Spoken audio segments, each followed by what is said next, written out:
poppin', everybody? Appreciate you guys checking in with us. Man, it's bye week. It's bye week, and I think a lot of people have said it. The one way the Raiders can win is when they can't lose on a goddamn bye week. So you know what? I'm going to enjoy it. I got my guy, Chris, Protect Show Podcast. Severe's going to be here in just a second. He's going to rock with us, but we got a lot of questions to talk about. We're going to talk about JPJ. I went through, I watched the entire game film. And for some of you guys that don't know, YouTube doesn't like us breaking down game film, so we're going to still try to bring some game film to you guys. But here's the thing. I still took a look at the game film. And the one topic I want to talk about is JPJ. I want to know just what is the situation with JPJ and what should we expect coming out of this bye week, the way that he was just benched last year. I want to talk about that, or last game. I want to talk about that. I want to talk about what do these players and coaches need to do throughout this bye week. What do they need to get done in order to try to save this season at all? We might talk a little bit about the trade talks. But at the same time, let's talk a little bit about what Pete Carrol can do to potentially save this season. And so we're going to talk about a couple things. We're going to hit up the chat as well. Chat, if you guys got any questions, remember, do us a favor. Hit that hashtag Raiders. We definitely want to say what's up. We appreciate all of our subscribers. We do a sub-only chat to show our appreciation. I don't know if my hold up. Is my shit tripping? A little bit, yeah. Is it flickering? Oh, I think I just turned off. Hold on. I'm going to unplug it and plug it back in. But again, we appreciate all the subscribers. Appreciate everybody rocking. Well, I kind of fixed this. Chris, man, what's going on, man? How you feeling? Feeling good, man. I'm actually looking forward to this weekend, man. Not having a game and can just relax, watch some other football, watch some good football from other teams, and don't have to worry about heartbreak and all that. So it's all good, man. I'm cool, man. I'm in a very unique mindset these days, man. I've never been like this in my life when it comes to the Raiders. So it's it's a little different. I remember you were close last year. You were close last year just with like AP and the losing and stuff. But what kind of brought it back a little bit was just the fact that it was like, man, like it was like kind of where do we go from here type of thing. But this is very different. I'm dead. Yeah. I feel you, man. It feels like rock bottom, man, and no light at the end of the tunnel for me. Because I think here's the thing, is that last year you could pinpoint some things where things were going wrong. It potentially could be fixable. Like last year we had a ton of injuries. Right. Kuntz goes down. Right. Half of our offensive line was either rookies or coming off of injuries, so they're hurt. We're shuffling some people around. We had Brock, but Devontae Adams, the drama, stuff like that. We're sitting there going, okay, you can pinpoint some things that were going wrong. In our situation, you could pinpoint 20 different things, and you're sitting there going, how the hell do you fix it? Right. Where do you start? You know what I'm saying? Where do you start? Seriously. Exactly. And shout out to you, man. I think you were saying it last live. Someone asked you, like, if you could fix this thing, where do you start? And you got to sit there and go, shit, I don't know. You really don't. I mean, it's so deeply rooted, man. And even like what we were talking about, like, okay, and I know like the Raiders shot it down and all this, but it's like, okay, say we did trade Max and we just tore the whole thing down, got some draft picks for him. Do we want Pete handling these draft picks? You know what I'm saying? So it's like, who do we want? I mean, hell, do we want Spy Tech handling these draft picks? So it's like, do we want to get another GM again? Like it's like an endless cycle, man. And then it's like, are we going to be able to track a good, innovative coach? Because that's the other aspect that not a lot of people have talked about is like, look, there's going to be 2 other job openings for sure. You can have the Titans. There's a chance that Miami job might be open too. I mean, Mike McDaniels over there ain't looking so hot. Right. So then, are we going to be the more desirable? That was the conversation we were having last year.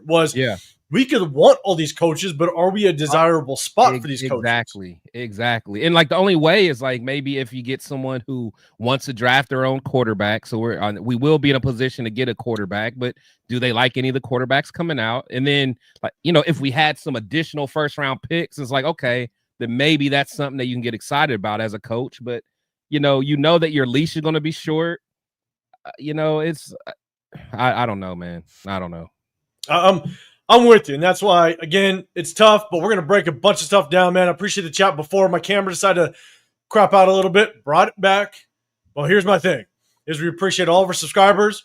We appreciate everybody viewing. If you guys do want to get involved in the chat, hit that sub button. Then you can get involved. It's just our way of showing our appreciation to our subscribers. We appreciate all the members. We opened up memberships. If you guys want to support the channels, we definitely appreciate it. But we opened up memberships.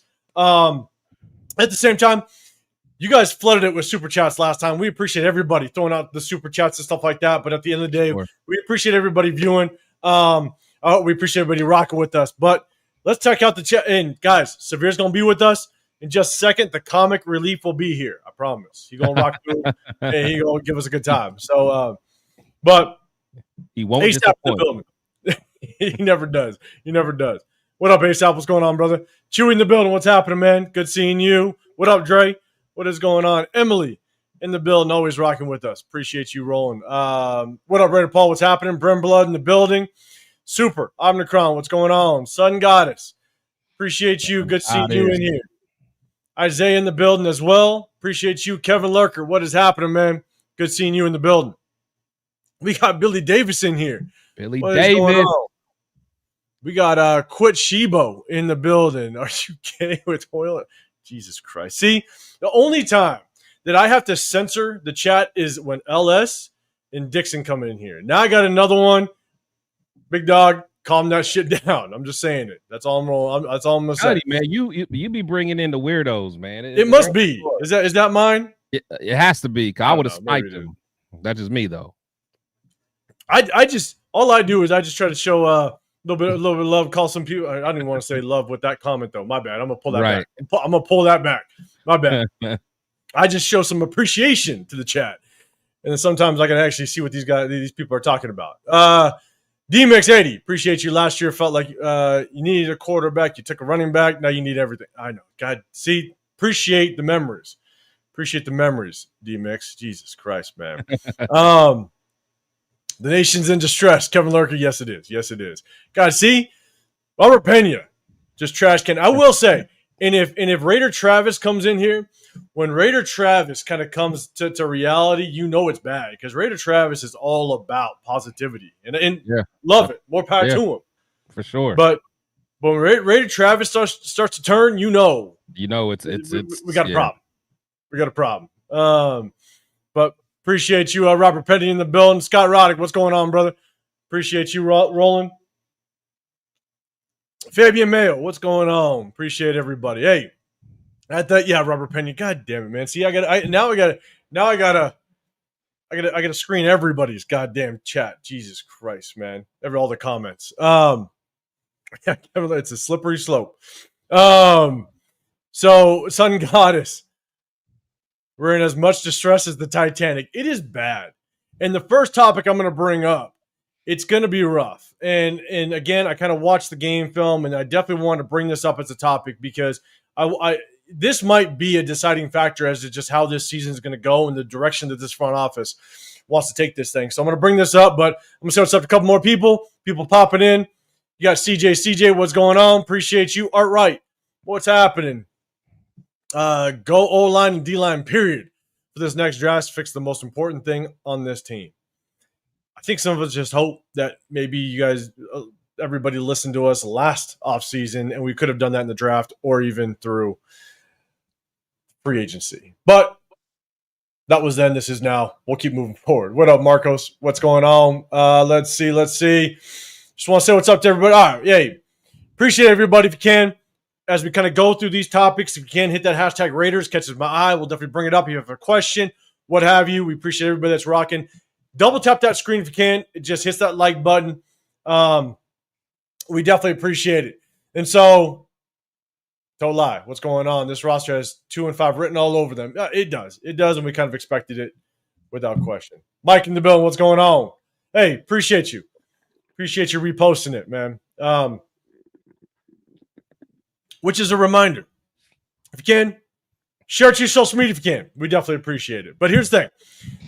I'm cracking open a beer, and the reason why I'm celebrating is because the real ones know, my guys know that I rock out with, This weekend, I can actually just surprise my kids with candy and be a good dad, be a good father. Good dad. That's why I'm excited. I don't have to subject them to whether or not the Raiders score a touchdown or not. Now they're all just pissed off at me. So that's why I'm excited for this weekend. I can surprise my kids with some candy, and so that's why we celebrate. So let's do this. We're gonna start this out first. All right, chat. I want to get you guys' opinion. I don't even want. I don't know. Jesus Christ, man. Appreciate you. All right. Appreciate the super chat. Throwing it out there. The love is there. Appreciate the super chat. Jesus Christ, man. I mean, hey, the support comes from all areas. I don't know where it's coming from, but I mean, I am a handsome guy though, man. No one's gonna argue, Chris, especially when you get down on Fremont Street. No one's gonna argue. Right. Facts. But appreciate the super chat. So here's the thing. JPJ got benched last week. And the question is kind of what's going on with that, right? And it was a strange move, right? You bench JPJ for a guard that is statistically the worst one in the National Football League last year, and he's not good. So you bench him halfway through the third quarter. And so, chat, my question is, put that hashtag Raiders if you can. And Chris, I'm going to throw it to you in just a second. Or maybe I'll just I'll tell you what I saw in the game film. Chat, do you think that the benching was justifiable? Hit that hashtag Raiders. I got a second question to it. But do you think it was justified to bench JPJ? Let me know. Huey P, what's going on, man? Good seeing you in the building. Tommy Garten in the building as well. What's happening? I'll say what's up to everybody else in just a second. Let me know. Hit that hashtag Raiders. But when I broke down the game film, there were two plays that JPJ struggled on. Both of them were against Chris Jones. There were plays where he actually handled Chris Jones fairly well. He handled his own. But there was one play, Chris Jones walked him into the backfield for the sack. Got it. Or it wasn't a sack. He walked him in the backfield. That sucked, right? There's another play where Chris Jones basically bull rushed his ass all game long and then gave him a little inside move and caught him off guard. It happens. Everybody gets worked by Chris Jones. Who doesn't he do that to? Exactly. Yeah. So outside of that, if you look at the game film, there was one play where JPJ tried to get to the second level and he whiffed on the linebacker. Bag technique. We've talked about bag technique with this kid. That's fine. But here's the thing, is you bench him in the third quarter, halfway through the third quarter. You replace him with Kappa. And guess what happened to Kappa?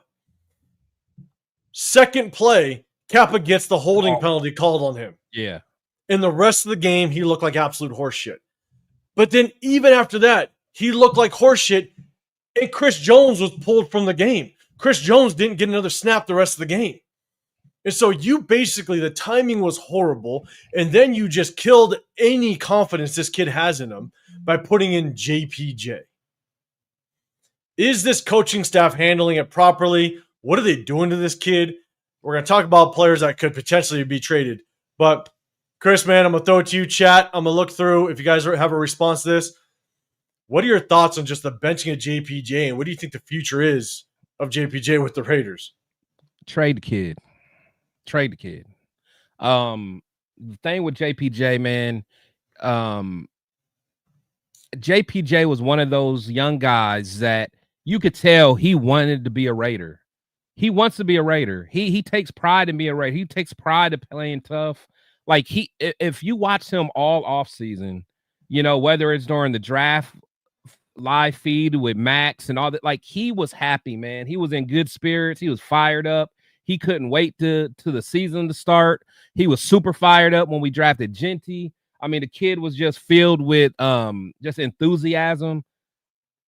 Like this team is doing even now when you see him, on the sideline or whatever, like he still has that energy. But it's like our team is doing whatever they can to discourage this kid. Everything. I mean, just the way he's been handled. Of course, we don't know what's going on behind the scenes, but I mean, it's just you don't do that, man. For one, you don't have him in the right position, and just the way the things he said in the media, I mean, we've handled this 1,000% incorrectly. And just like you said, yeah, he's had some reps where they weren't so good, but most of his reps are pretty good. And plus, you're going against one of the best D linemen in the league. When going through the game film, I saw no reason to bench him. Right. If you were going to bench somebody that played poorly, you could have looked at DJ Glaze. DJ Glaze was playing rough out there. And the thing is that, and even then, you shouldn't have, there was no reason to bench DJ Glaze. Right. The thing is that I went back and watched every single play of JPJ, and I'm sitting there going, yes, he had some rough plays, but he's going against Chris Jones. Right. And then to pull him when you did, and then Kappa gets the holding penalty on the run, and the second play he's in.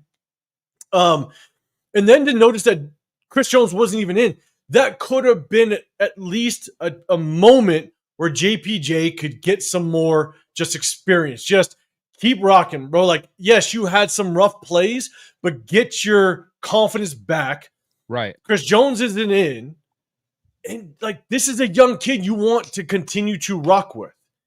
And to pull him and bench him out of everybody on the offensive line, it's not like you benched him and put in Carlos Rogers and now you got some competition there. Right. You put in a guy that most likely won't even be on this team next year because he's that bad. And Alice Kappa. It's almost like you made an example out of him. That's what's wild to me. But you know what pisses me off, because just what was it, last week or the week before, the reason why we're keeping Gino in and everything is because we need the practice. He's basically saying, hey, you need the reps so we can get better. Then why are you not using that same logic with JPJ? I mean, it just makes no sense, man. Let him continue. I mean, if he's getting killed out there, then let him get his bumps and bruises and keep learning from it. I mean, that's on the, you have that on film. You can teach from that. But by benching him, it makes zero sense, man. It makes zero sense. And like you said, for someone that was statistically the worst lineman last year, and to bring him in, he's already over 8.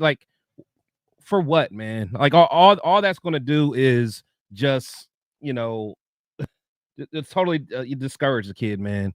And like I said, he's been nothing but, a ball of energy, and you're just dimming his light.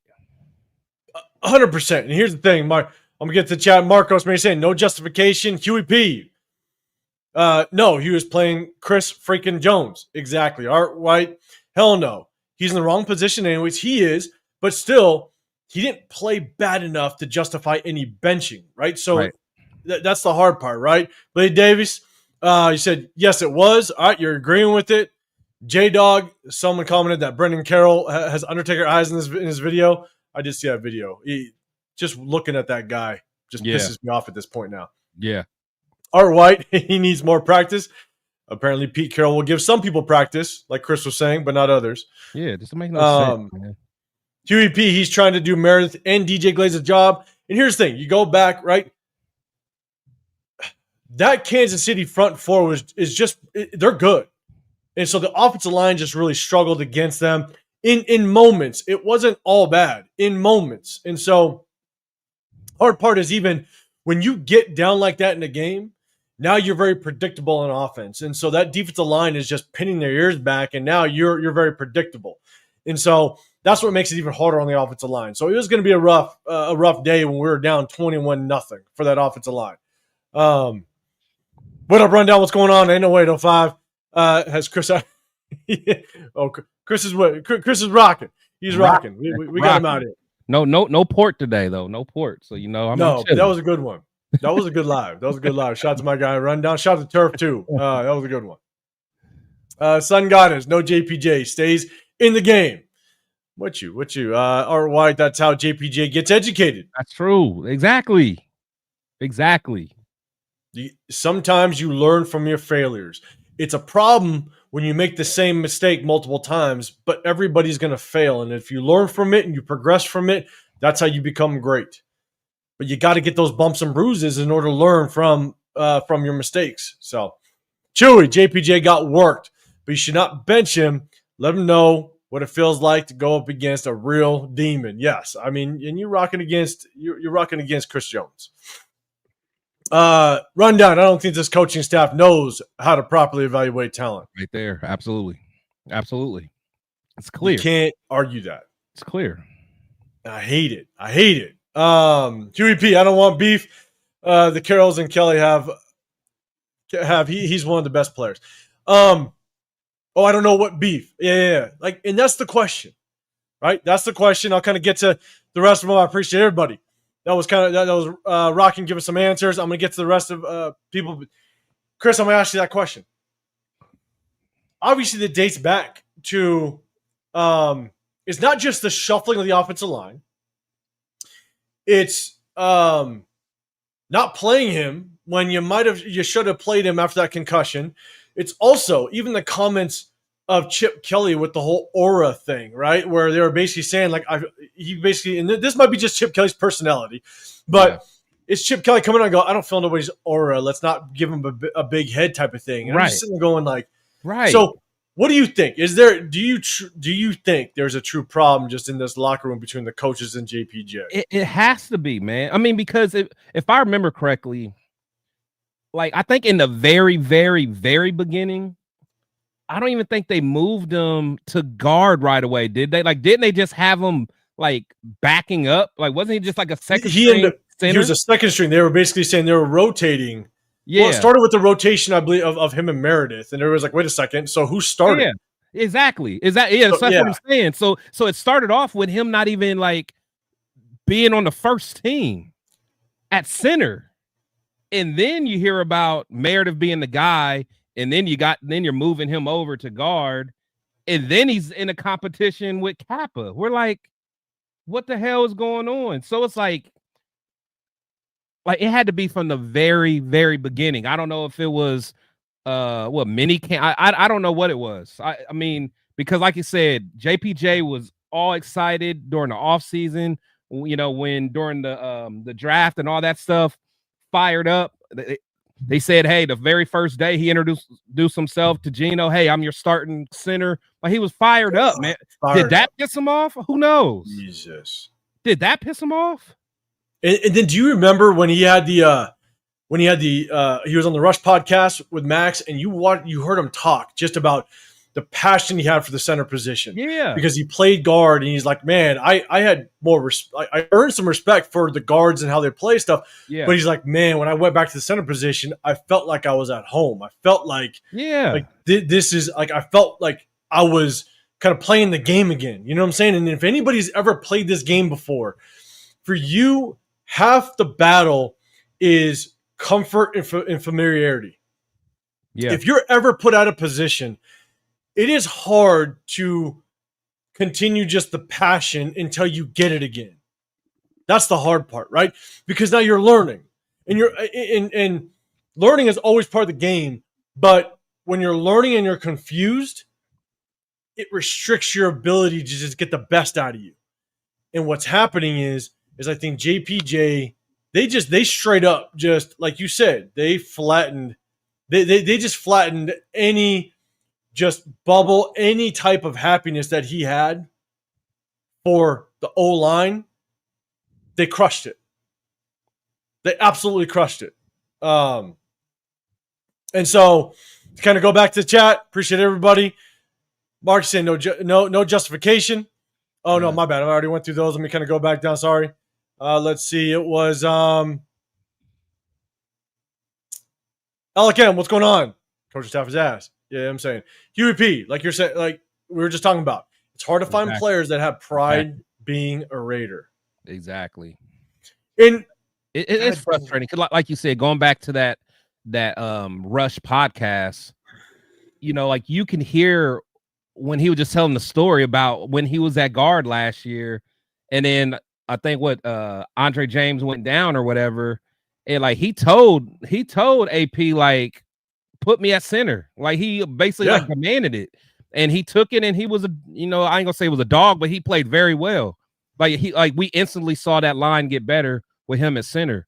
So like he took pride in that, like you said, and you could tell he was pissed off that he wasn't at center before. So the fact that we know that he loves the center position. He takes so much pride in it. And probably when he found out that he wasn't going to be center again, that most people that probably would have just crushed him. But he still went out there and competed and was being a good teammate. But they're trying everything they can to ruin this kid, man.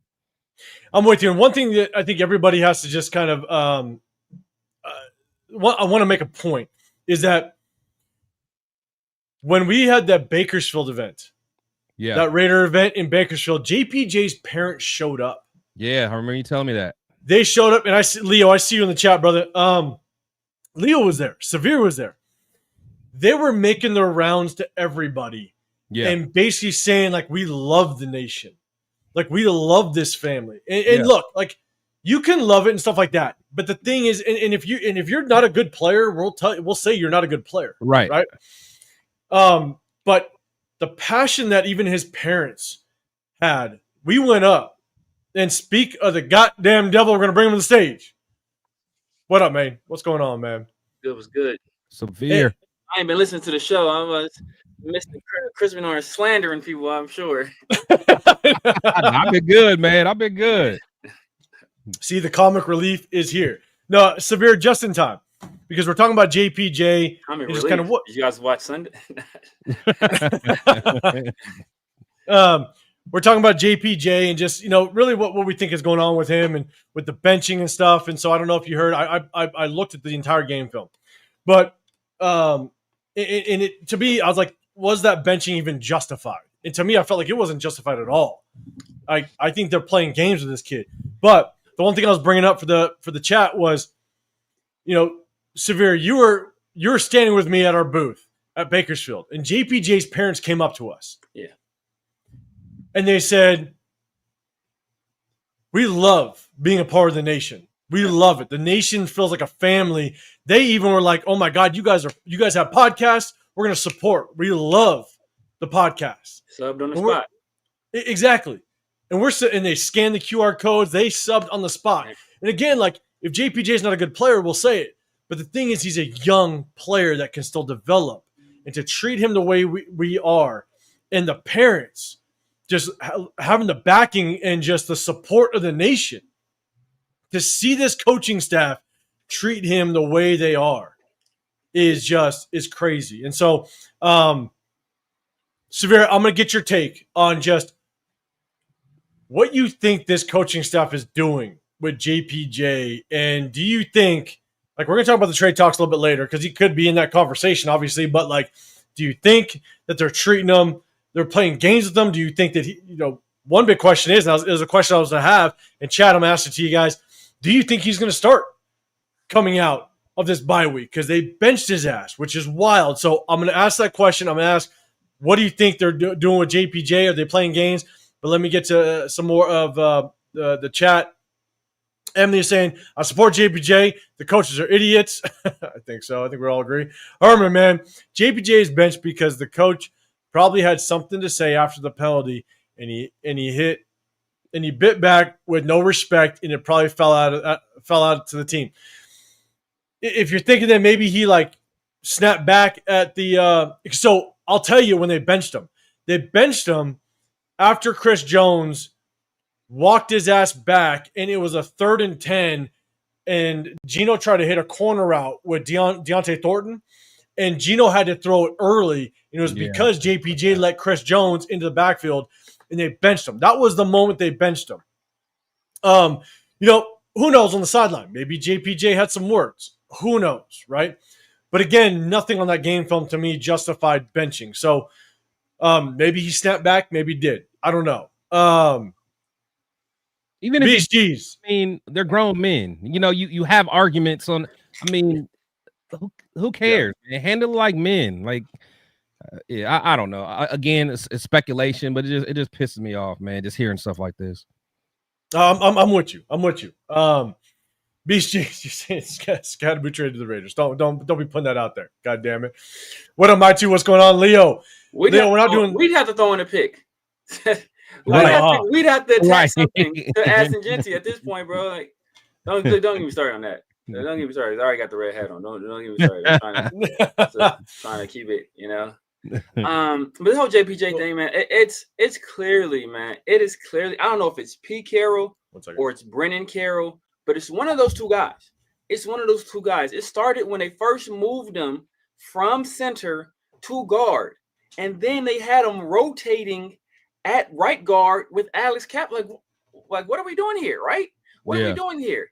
And that's not generally, that's not generally an offensive coordinator decision. That's not generally even a head coach decision. That's usually a position coach decision. They're usually the people that determine, hey, you know what, these are our lineups unless they get overridden. So like that's, I'm looking square at Brennan, square at Pete, and then even when Pete was naming JPJ as the starter at right guard, this was the most begrudging naming of a starter I've ever seen in my life. He essentially said he won the job by default, and had Alex Cappa not gotten hurt, that he might not even have the job. Like, is that how you instill confidence in a young player who just played some damn good football down the stretch last year, who was coming into this offseason motivated, ready to go, ready to be the leader of this offensive line unit? And the second he gets here, they cut him off at the knees. And then when he wins the job because he's the better player, you cut him off at the knees again and basically let the world know that he didn't actually win. Is that how you dictate competitions, Mr. Compete? Like, it's like Bush League stuff. And then for you to pull this guy in this game, yeah, he did get walked back by Chris Jones. And Chris Jones, Chris Jones having his way with everybody. Like, we ain't yanked Jordan Meredith. Jordan Meredith's getting his ass whipped by Jeffrey Simmons last week. Like, Parham is getting his ass whipped by everybody's getting their ass whipped by Jeffrey Simmons. So, like, for him to yank that kid at that point made absolutely no sense. And if you want to yank players for bad play, bro, why the hell is Caillou Blue Kelly still on the field? Like, defense is your specialty. Why is Caillou like people? People actually, I actually see people saying, "Oh man, Eric Stokes he's having a pretty good year." No, he's not having a good year. They just don't have to throw in his direction. Right. They don't even have to look over there because they know whoever got Caillou is getting open. Whoever on that side of it. So if you want to yank people for not playing well, Caillou should be off the field. He should be the first one to go. He should be off the field immediately. And then we saw how Geno struggled in the Colts game, and we left his ass out there to practice. This dude is 35 years old. He's been in the league like 12, 13 years. Why the hell is he practicing? Like, if anybody needs more reps, let the guy who didn't play right guard last year, who wasn't coming into this season thinking he was going to play right guard this year, let him get the snaps. Let him get as many snaps as possible. Like, you got a 35-year-old that should have been yanked. You're defending him with all your damn might.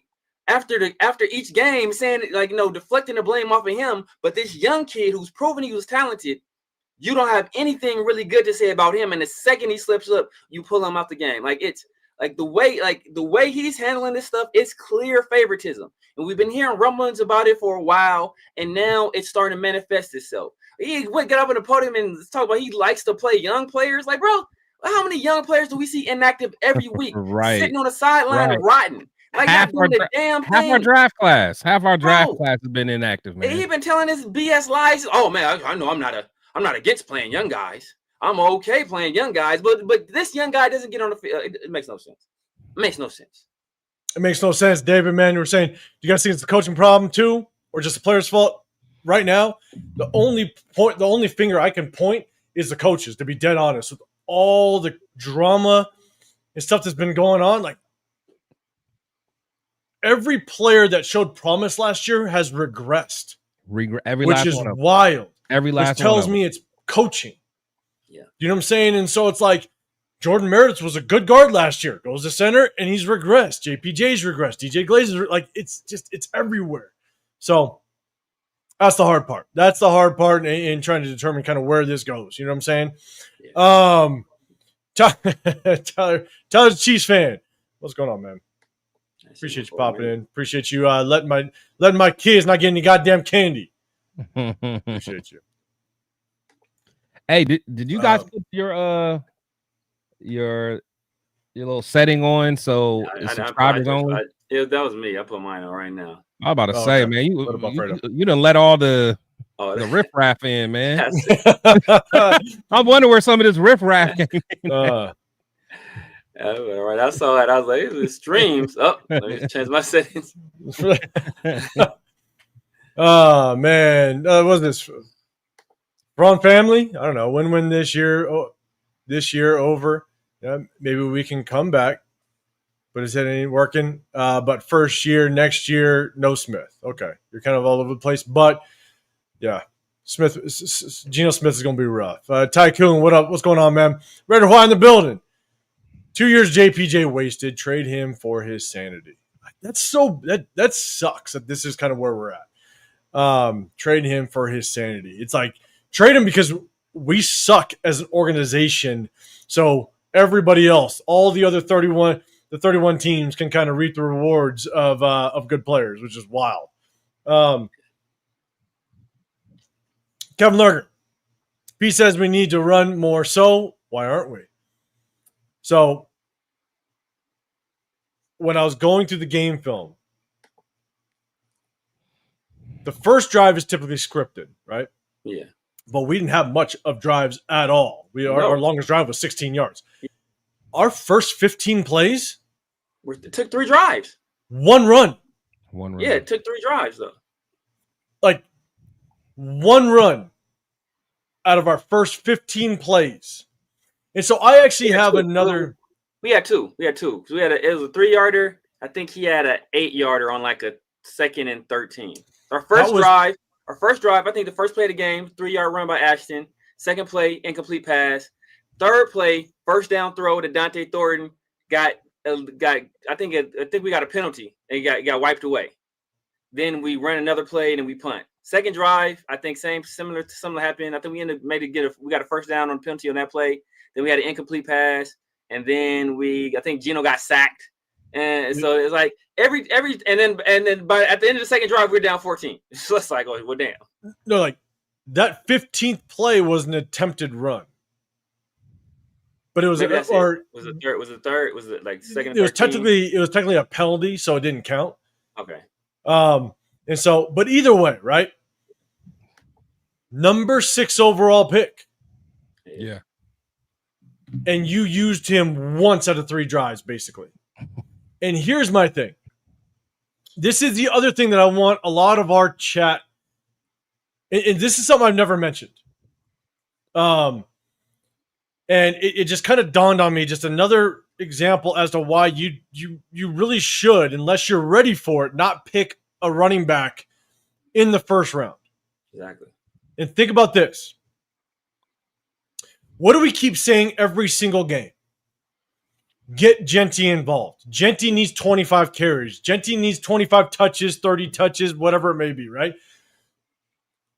And the only reason why you say that is because you picked him in the first round. So what do you think defenses are going to think when you go against them?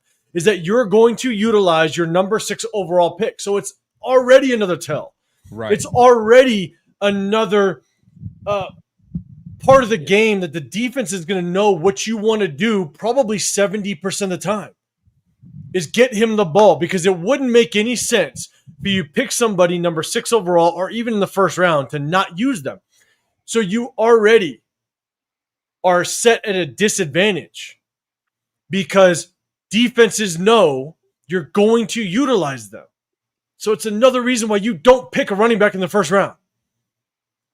You pick somebody off of free agency. You pick somebody starting maybe in the 3rd round because you don't have the pressure from the fan base, from the coaching staff, from the GM, from the owner to be like, well, if you're not using them, why the hell do we pick them at number 6? Right. Yeah. It's just another tell that gives the advantage to the defense. So why the hell do you pick somebody number 6 overall at the running back position? So again, you go look at the game film, and again, it's another bunch set. Trey Tucker in motion. What is it? Run. You're right? Couple that with the fact that you have to use them because you picked them number 6 overall. The defense knows. And if you go back and watch, the Chiefs defense knew exactly what we were doing. That's the other thing. And I hate that. Oh my God. I hate that we can't, YouTube doesn't like us doing live streams with game film because they're just going to shut it down. The Chiefs defense, the movement and communication in their defense, they knew exactly what we were doing every single play. It's wild. Every play. So, but I was telling somebody else. I think I was telling Chris and my TRS boys. Like, there is a lot of talk about Ashton Jeanty not getting used, not getting utilized. Ashton Jeanty is 4th in the NFL in carries. Of all the running backs in the NFL, he is 4th in carries. 4th. And he's 4th. So, that means he's getting more carries than a lot of teams run 2-back systems. He's getting more carries than 90% of the league. He's 4th. And he's 118th in yards per carry. Let that sink in. 118th. So you know what that tells me, though? Because I didn't know that stat. But you know what that tells me? My 2 man, I see your super chat, brother. I apologize. I'm going to get down there. Sorry. You know what that tells me? That teams are heavily weighted off of the, Chris, I'm taking your term. Shout out to you. You taught me it last season, the 1-2 punch. You no longer have a true featured running back. That's what that tells me. That it's a split backfield. You're going to split carries. You're going to have 2, maybe sometimes 3 running backs that are going to share carries in that backfield. That's what that tells me. Because we all know Jeanty's not getting all the carries in the world. But if he's ranked 4th in carries in the National Football League, that tells me all the other teams understand that you have to have a shared backfield because running backs get hurt and you don't want to be pigeonholed into using somebody because you either paid them a shit ton of money or you invested a shit ton of draft capital because you're predictable now. And that's where we stand. And that's where we sit. And so that's what that stat tells me. Again, let me know if I'm wrong. Correct me if I'm off. But to me, that's what that stat tells me. Nah, I agree. I agree. And, I think Chip Kelly as a play caller, I think he has to be more diversified. But, at the end of the day, Brennan Carroll is the run game coordinator. And they do the bulk of the work in terms of the install of the running game. During the install week, during game planning week, it is them that is doing that work. And then obviously Chip Kelly does the play calling on Sunday. But so those guys got to do a better job of working together. He got to do a better. He has at some point he has to step in and say, look, because this is not the run game I've seen Chip Kelly run, whether it be with the Eagles, whether it be at UCLA, whether it be at Ohio State. It was never this bunched up center wide receiver in motion that's not what he did. He has one of the most creative run schemes I've ever seen. One of the most creative diabolical run schemes I've ever seen, whether that was in the NFL level or at the collegiate level. He got the best out of LaShawn McCoy. He got turned Zach Charbonnet from a guy that was sitting on the bench basically at Michigan into a 2nd-round pick. He got a few guys drafted in the league. He got Britton Brown drafted. Come on, he got Britton Brown drafted to the NFL.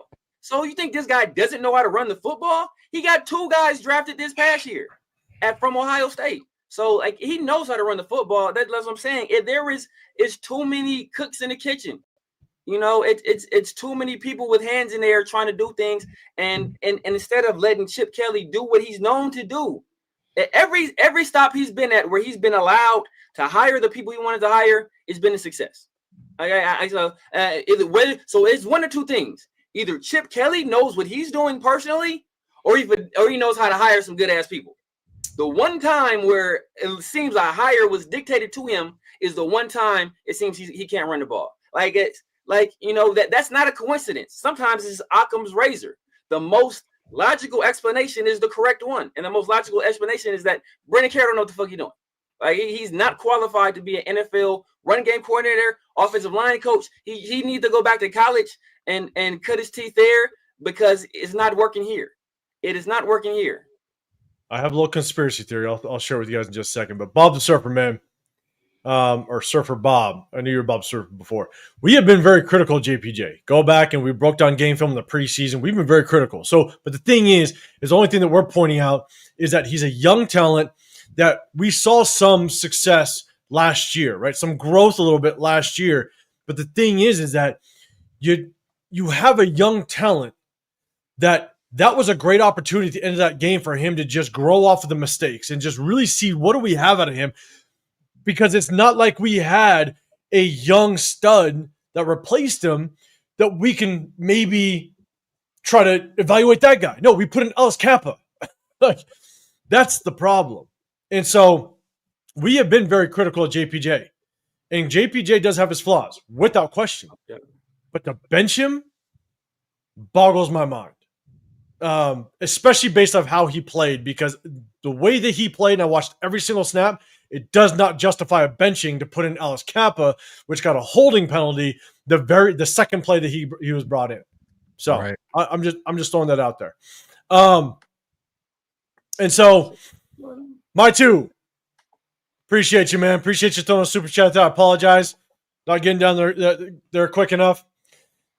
Senile control freaks and nepotism never worked out. Stop making shit up, Raider Nation. JPJ never had an issue until Pete and his soy boy came along, man.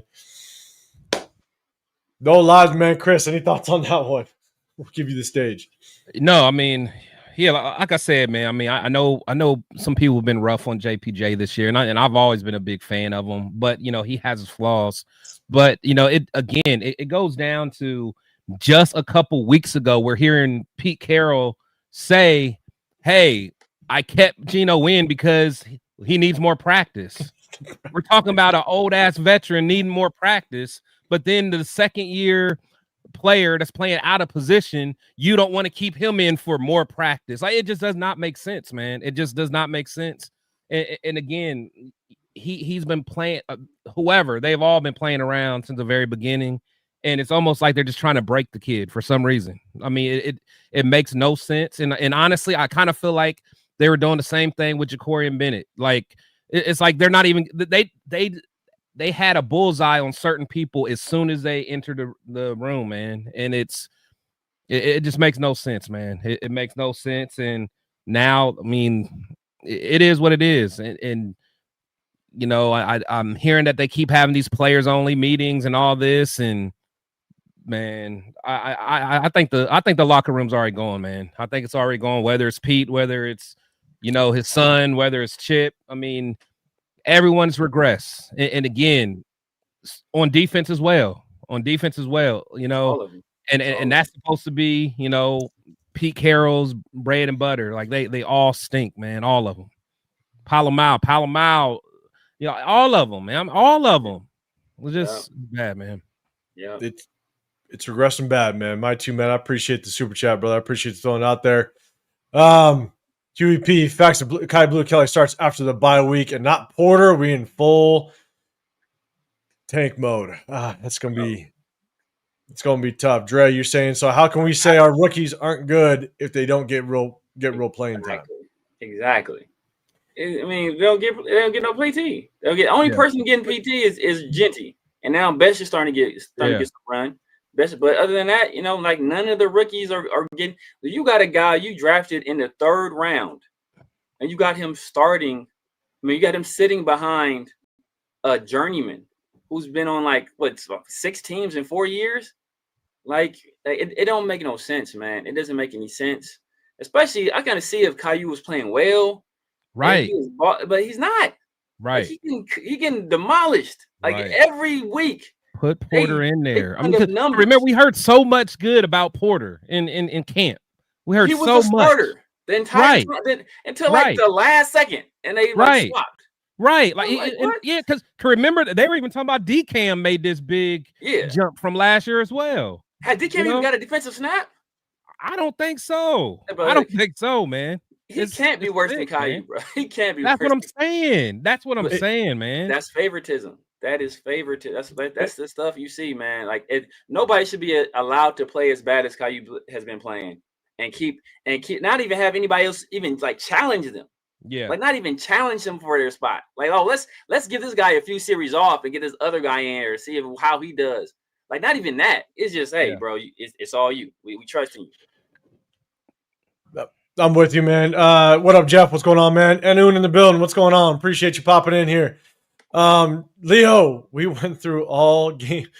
We went through all game from all 30 plays. Sheesh, that was embarrassing. Man. All 30. 30 plays, and Huey P, 30 first downs the Chiefs had, and we had 30 offensive plays. Severe. What happened? I come mine on. Maybe there's I don't know if they freaking ugly. Mine is on. Somebody's chat looking shaky. Mine is on. Yeah, let me see if it's on my chat. Let me check. I know. I set mine up. Let me just double check. Make sure. Yeah, mine's at. Where the mods at? Mine's good. If I was hip to this game, I would know how to do mods. I don't even know how to do mods. In the first quarter, Red or White in the first quarter, Genty had 1 carry. I don't know how to work StreamYard, so we even. Exactly right. But people talk about this. Look, we about to go through the Raiders' first 3 drives. Look, first drive, first play, Ashton Genty 3-yard run. Second play, shotgun pass, Trey Tucker 10 yards. Third play, 3 yards to Runyon. 2nd and 7, incompletion to Dante Thornton. Then we get a pass on 3rd and 7 to Dante Thornton for 13 yards for first down, negated by a penalty. Then we get, so it's 3rd and 17, 10-yard pass to Mayer, punt. Mm-hmm. Second drive, Geno Smith fumbled the snap. Yep. So now it's now 2nd and 12. We pass incomplete to Trey Tucker. Geno gets sacked on 3rd down. When in there were we supposed to run? When are we supposed to run? They punt, now they're down 14. Like when were we supposed to run? Tell me. Next drive, the second we get the drive again, Ashton Genty, he runs again up the middle. Get how many yards? 2 yards. Then we get another drive. He gets a run to the left, negated by a penalty. But then he gets the second play, 8-yard run. But at that point is 2nd and 13. Then on 3rd and 5, Geno Smith scrambles. We punt again. We get the ball back. Guess what? We're down 21 with 10 seconds left in the half. We run the ball again with Genty. When in there were we supposed to just be handing the ball off a whole bunch? It's where was the opportunity for us to just let's feed this bell cow that's gotten us 3 and 2 yards on the first when were we supposed to do that? I agree. But this is exactly why you don't draft a running back at number 6, because there's situational football that you don't utilize the running back. You can't utilize the running back. So that's why it's this is why, and Severe, you bringing up that stat makes a very good point. The mass majority of the National Football League knows you have a multi-back system. You don't put all your eggs in one basket unless you have all the pieces in place and you're the Ravens and you need one last piece.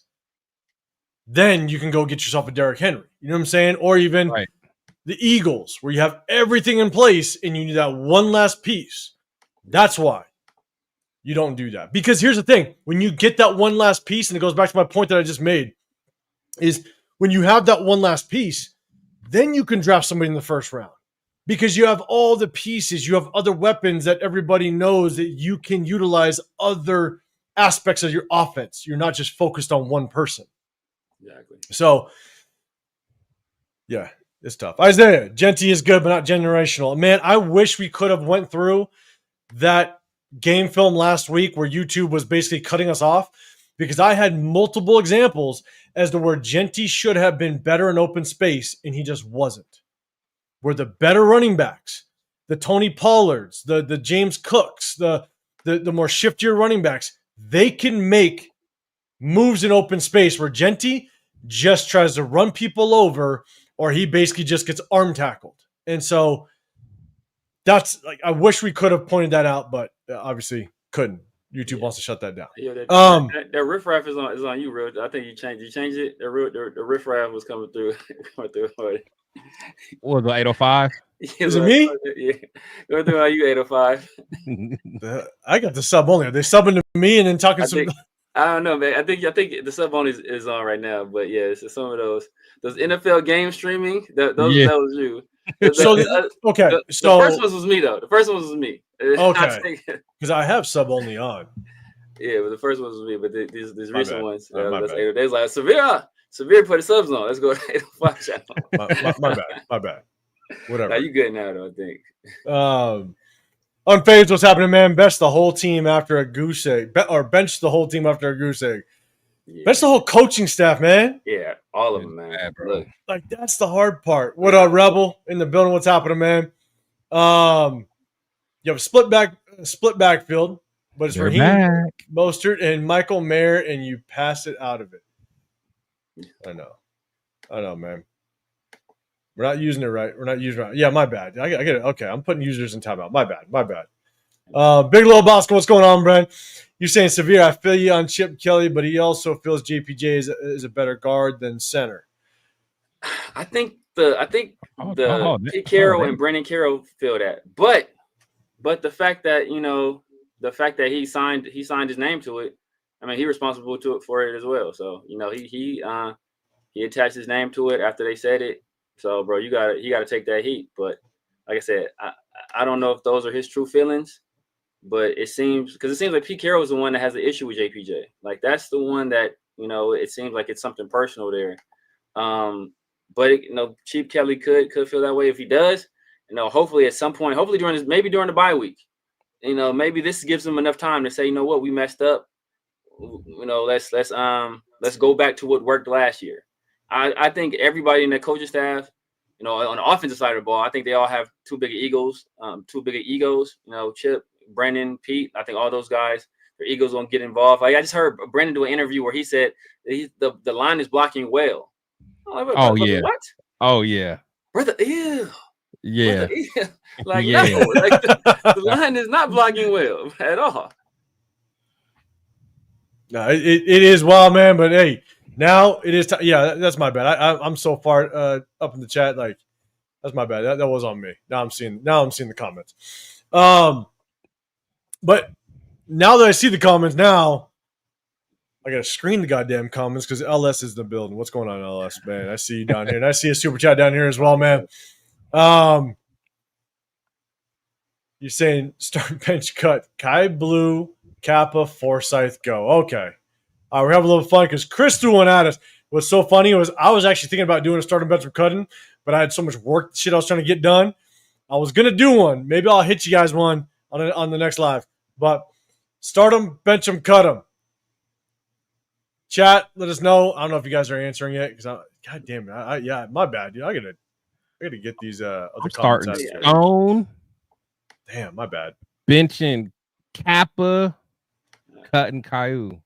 So I think so. It's let's see. Yeah, they're still getting through. I just they came to mind, but LS handling business for me. All right, okay, so they must be subbing and doing it then, right? Yeah, yeah, they're all over the place now. Yeah. They figured it out. They was like, no way, hey, we about to get these free streams. We trying to raise bail money for Chauncey Billups. We need to get this. Oh god damn it! Hey yo, look, peep this. FBI is watching you, Geno Smith. man. Eugene Smith. They're watching you, brother. Watching you. You better look. Raiders about to round off 5 straight wins with Geno Smith playing the best football. That over under 1.5 interceptions. Oh man, somebody's getting paid. Man, oh god, just severe throwing that out there. Okay, so Chris, you said what was your starting bench from cutting? I'm starting Forsyth, benching Kappa, and cutting Caillou, man.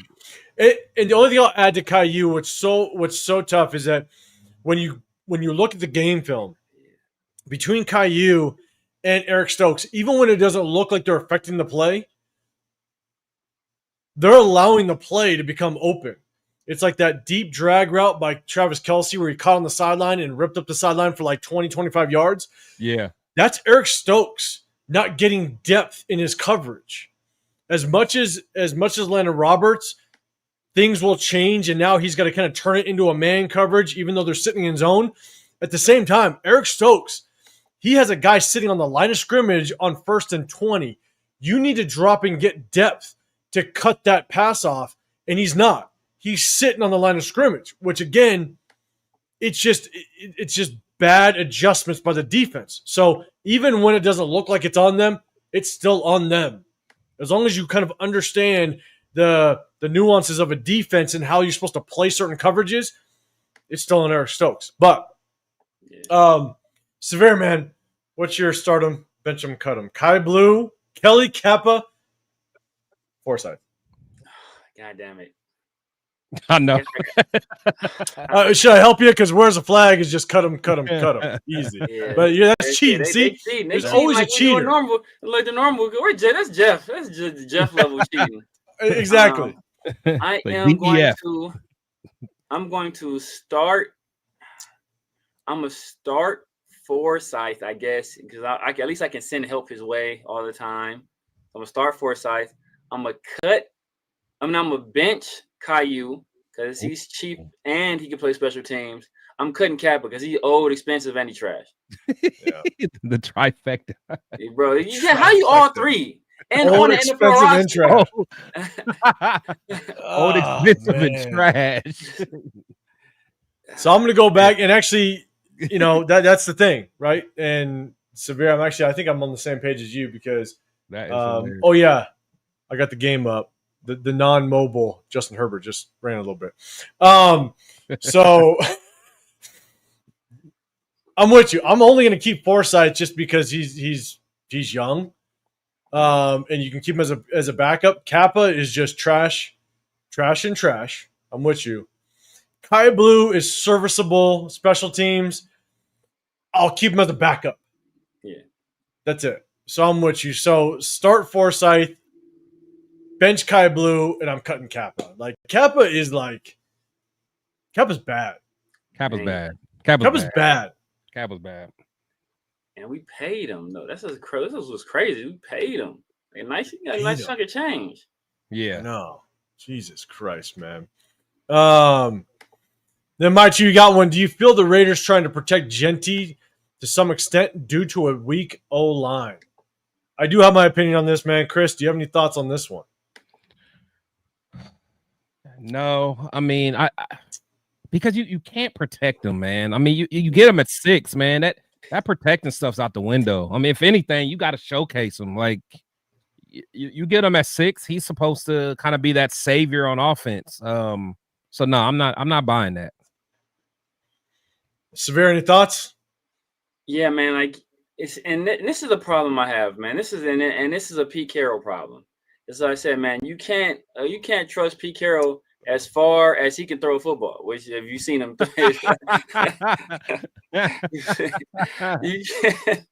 Because early in the year, right? Pete Carroll's like, oh man, we want to ease Ashton Genty into things. We want to break him in. Oh, yeah, I forgot. We want to last the season. We want to burn him out. Yeah. And now the thing's starting to get a little tough. He's like, oh man, we need to run the ball. So I don't call the plays. So why ain't we running the? Nah, bro, that's not what you were saying early in the season. That's why I know, bro, you a dirty dog, man. Because as soon I forgot about that. I forgot about that. Not going your way, bro. You throw your OC under the bus, bro. And that's filthy stuff, man. So it's like. You the one that said you want to ease him into things. We gotta run. Nah, bro, you can't have it both ways. I'm saying, bro, Pete Kelly, man, look, hey, get him up out of here, man. Like, I was on with the keep him because we can't fire him, but nah, bro, like the stuff he doing, man, it's terrible. He's supposed to be the culture foundation builder. And this is the culture you building. You playing favorites and punishing people because you have personal vendettas against them. And as soon as things ain't going your way, you're throwing your coaches under the butt. Like, nah, man, nah. So here's my thing. And win with him.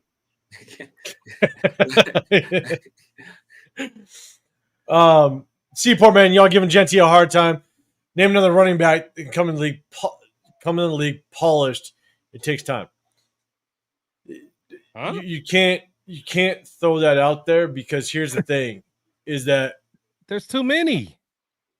But here's the thing. Like we're not ready for Genty. We weren't ready for Genty, point blank period. Genty had his flaws. We broke this thing down. If you want to go back to prior to the draft and go look at our lives, he has his flaws. We've pointed out his flaws. So the thing is that at the end of the day, it's a double-edged sword. It's two-sided. One, we weren't ready for Genty. You got to prep that offensive line. You got to bring weapons around it. But two, I don't think Genty is what everybody thought he was going to be, and we've pointed out. We knew that before, though. We knew that before the draft. 100%. We knew that before the draft. And to answer your question, or salute to Mr. Seaport City. Salute to you. Have you seen Junkins? Have you seen Junkies? I mean, the dude is a stud, man. The dude's a stud, and the Cleveland Browns do not have a good offensive line, so I don't want to hear that. Yeah. So, and that's the thing, right? It proves that you can get somebody later in the draft and achieve very similar results. Now, can Genty be a very good running back in the National Football League? I think he could be a good running back without question. Oh, definitely. I don't think anybody's going to argue that. Yeah, right. Definitely. But we're not ready for it. And we needed to take different steps in order for this offense to piece itself together, not a number 6 overall pick at the running back position. So we're not talking shit about Genty. We don't think Genty's as good as everybody popped off it was going to be. But at the end of the day, like, man, just we weren't ready for him. That's all we're going to say. Exactly. I mean, because running back traditionally has been the position that's supposed to be the most easily transferable from college to pros. Like you're supposed to be able to hit the ground running. That's what most people think. You hit the ground running if you're that. So that's why the Raiders felt so comfortable taking a guy who was supposed to be generational, supposed to be special, all this stuff at 6, because like, look, at least we have an instant impact player on offense that we can rely on. The problem is Genty's not special. He's not generational. He's good. Potentially very good. But he's not those other things. If he was special and generational, then with like a lot of the stuff we see on film, he'd be capitalizing on it. He'd be making these cuts, making these reads, hitting these gaps. He wouldn't be getting tackled one-on-one with the corner on the outside. Right. Like, this is stuff like if you're a special generational back, like you can't be letting it happen. Not consistently. If it's a one-off, okay, hey, everybody, hey, he got you this time. But it's consistently the one time he didn't get tackled one-on-one when old boy hawked him down. Guess what? He went 64. That's the one time he didn't get tackled one-on-one on the outside. So, if he can do that, then he can be productive, but he hasn't done it enough at this level. And the thing is, and you can see it clear. And again, I know, these running backs have been in the league, a couple years more, but like when you watch Bijan and you watch Gibbs, like guys like that, you're just like, those are early first round type backs. Yeah. When you watch those guys play, you're like, they could be special, especially Bijan. I'm like, Jesus. Well, actually, both of them. Both of them. Bro, I got Bijan on fantasy. Man. Bro, he's nasty. Yeah. But just the eye test, you're just like, that they can potentially take it to the crib every play. And that's what you expect at a number 6 overall pick, right? That's what I'm saying. And the one time Genty's taken to the crib was when he was untouched, damn near 15 yards downfield, broke the tackle of the safety, which is great. You make the first man miss. But that's the only time that he has actually taken a yard, was when he was untouched after 15 yards. Yeah. You got to make your own magic when you're number 6 overall pick. You got to find your own success. I don't want the excuse of bad O-line. Like, you need to find your own success. But again, wasn't our pick. We didn't want it. Yeah. But obviously the Raiders did. Obviously. And that's why I keep bringing up like Jacobs that year. Like he was, I think, second or it may even been first on forced missed tackles. It's like our line sucked, but Jacobs was number 1 in forced missed tackles. Like at some point, if you're going to be that guy, if you're going to be that dude, you got to do it yourself sometime. And again, I know it may not necessarily be fair, to ask that as a rookie, but when you're picking number 6, sorry, that just comes with the territory, man. It just comes with the territory. Just like when you're picked at number 7, Tyree, we expect you to be like Jared Verse at least. Give us something. Give us something to be. Jared Verse is too much. Jared Verse is too much. Jared Verse is a bad man. I'm just saying, like, but that's what you want. Maybe at that time. But that's what you want. That's what you want your number 7 DN to be, man. You want him to be special. Facts. Yeah, right. And he's special in a different way, man. Fun fact. My 225 bench is 2 reps better than Kappa. I'll play left guard at like 3.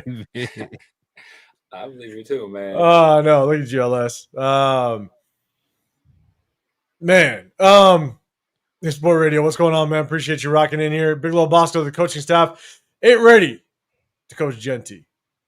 I have something to say about that. Well, I'm gonna say it in just a second. What up, Jason? What's going on, man? I appreciate you rocking with us. We got a super chat, man. I appreciate you. Cut the check, throwing it out there. You're saying, guys, it's gonna take 2 years before we're sniffing at the playoffs. Get capital for the vets. Let the young pups cook this year. Keep the who's who. Pete ain't leaving. Don't know about Chip. Let Spytek build. I don't know if I trust Spytek to build. I don't know if I'm giving up on him too soon. Well, my bad. Go ahead. No. I'll let you guys go for it. I got my response. Go for it. Yeah, I mean, if it's going to be somebody that you know that has to fall on their sword, it's going to be Chip. You know, I think you already see, like I said, with the whole comment about, you know, he want to ease him in. And all of a sudden, he's saying, you know, why he's not running. I think that's Pete Carrol laying the groundwork to fire Chip Kelly, and we know who's going to be OC if he fires Chip Kelly. Oh, we know who's going to be OC if he fires Chip Kelly. Stop. And then hey, look, you heard it here first. If and when it happens, you heard it. Everybody on this right now, y'all better. What'd you say? What'd you say? I said, if that happens, Pete Carrol is laying the groundwork to fire Chip Kelly. Oh shit! And if he fires Chip Kelly, we know who's going to be the OC. We know. No. We already know, bro. Look, if this happens, you're gonna make me. Everybody in the chat right now, you about to make me get some pork. You better go to all three channels and get memberships. When this happens, I'm taking screenshots. When this happened, I caught it here first. Oh my god! When this happens, remember Severe let you know. So, and in Spytek, look, this ain't been a good first year, but like I said, I think Pete Carroll's meddling in all of this stuff. You see him trying to, and you know, Marshawn talked about it before. He's trying to recreate the Legion of Boom, and it's not going to happen, bro. You got to reinvent you got to reinvent yourself, man. And Michael Jackson didn't try to remake Thriller. Like, he made new albums. It was still good. It's just like, bro, you gotta. He's like, oh, I need another beat it. Like, nah, bro. Like, just make some new songs, you know. So like that's what you got to do. You got to reinvent yourself. And Pete Carroll, when you're 74 years old, like, that's not the time to, like, you know, to reinvent yourself. So it's gonna be bad. But I'm willing to let Spytek ride it out. Like I said, I think a lot of this is Pete Carroll. So here's my thing, because cut the check. You're saying it's gonna take 2 years before we sniff the playoffs. If we don't make the playoffs in 2 years, Pete Carroll ain't gonna live for 2 years. Like, that's the problem. Is that you can't look at this as a normal progression as a head coach. So the thing is that we should have sniffed the playoffs this year. And when you say sniff the playoffs, that means that we may not even make it. So that should have been this year, not next year. And then you say, get capital for the vets, let the young pups cook. We're not doing that. You just benched a young pup and put in a Alice Kappa. Like, where's Carlos Rogers that you drafted in the third round? Where's Caleb? Where's Charles Grant that you drafted in the third round? Where's Darian Porter? Where's Jack Besh? Like, where are all these young pups that we should be looking at to see what do we got? And we're not doing it. Like, that's the problem, is that, like, nothing makes sense. Like, here's the thing, and I'll give just one example. If Carlos Rogers was actually playing, because I think he was a healthy scratch. I don't even think he was eligible. I think he was on the injury report. I think he was a healthy scratch. If they would have benched JPJ and put Carlos Rogers in, it makes more sense. I wouldn't be happy, but it makes more sense. It makes more sense. 100%. I would have been like, okay, like, they see something in practice, like, maybe he's progressing. Then I would be like, I'm not a fan of it, but it makes sense. But you put in Kappa, like that's when I grab another beer, because it's just like, God damn it, like, nothing makes sense with this organization. Right. And good point. Like last year a lot. It was like 80-20. Last year, 80%, you kind of knew what the problem was, but there was 20% like, like, this doesn't make any sense. This year, it's like 90-10. Like, 90% just doesn't make any sense whatsoever. And typically I could look at something and go, okay, like I understand what they're trying to do. Again, agree with it, but I see what they're trying to do. This, it's like, bro, there's nothing that makes sense whatsoever, which is wild. I don't even want to know what you're laughing at. Emmys, what's going on, man? Can Genty do what Gibbs do? No, Genty cannot do what Gibbs can do. Not that type of guy, man. He's not. No, like, not even close. We have 7 games now. The riffraff is back.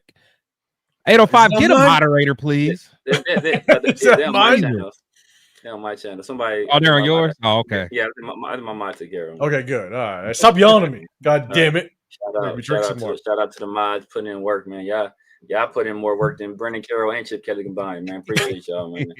Whoever put this game plan together. But like Genty cannot do. Genty is not a flashy run. I've said it multiple times. He's a fluid runner.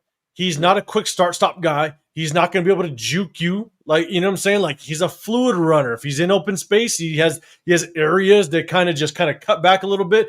He might take advantage of it. But he's not that quick. He's not a Bijan. He's not like, I'll tell you right now, the move, and Chris, I know you've heard me say it, Severe, you've heard me say it, like, the move that I loved out of Josh Jacobs when he was one-on-one on the edge with the corner linebacker, you knew he was going to win. Oh, yeah. Because he'd shake him, plant that outside foot, out of him, cut up, boom, he's gone. Yeah. Genty can't do that. And it's like, that's who Genty is. Like, Genty, he could be a good running back, but we have said it prior to us even drafting him.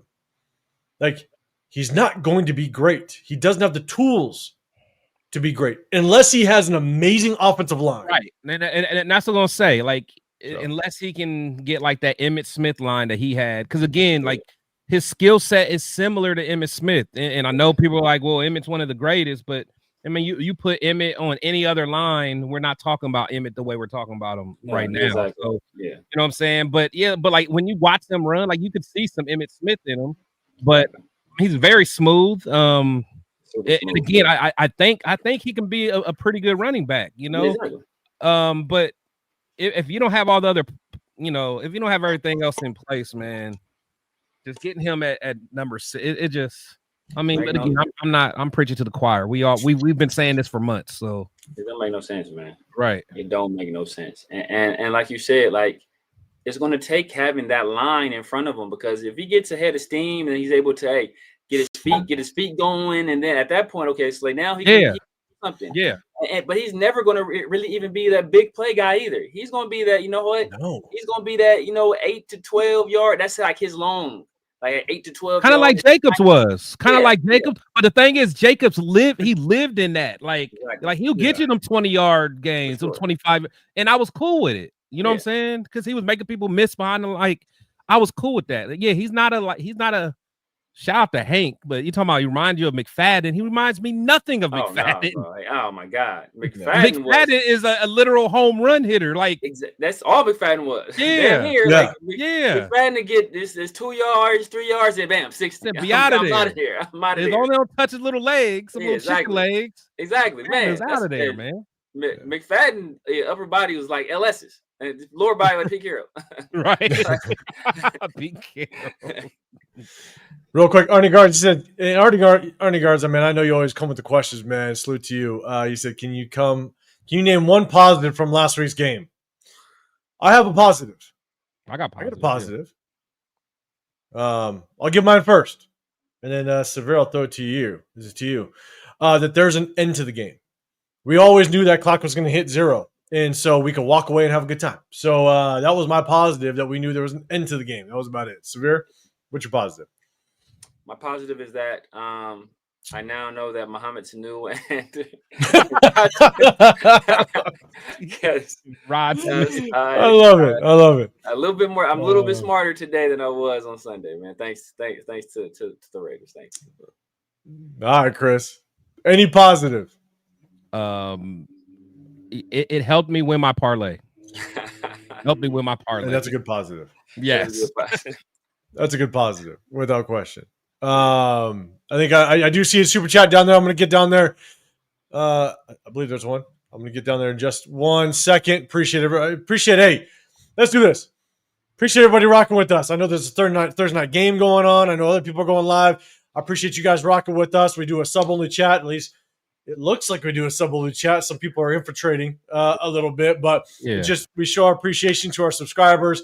But if you guys can, double tap that screen. You got Chris Tech Show Podcast on this side. You got The Severe Raider over here. I'm 805 Raider, Real Talk, Raider Nation. If you guys don't know, we go live on our Sundays or Mondays, whenever we play after the game. And then we hit you guys on Wednesdays.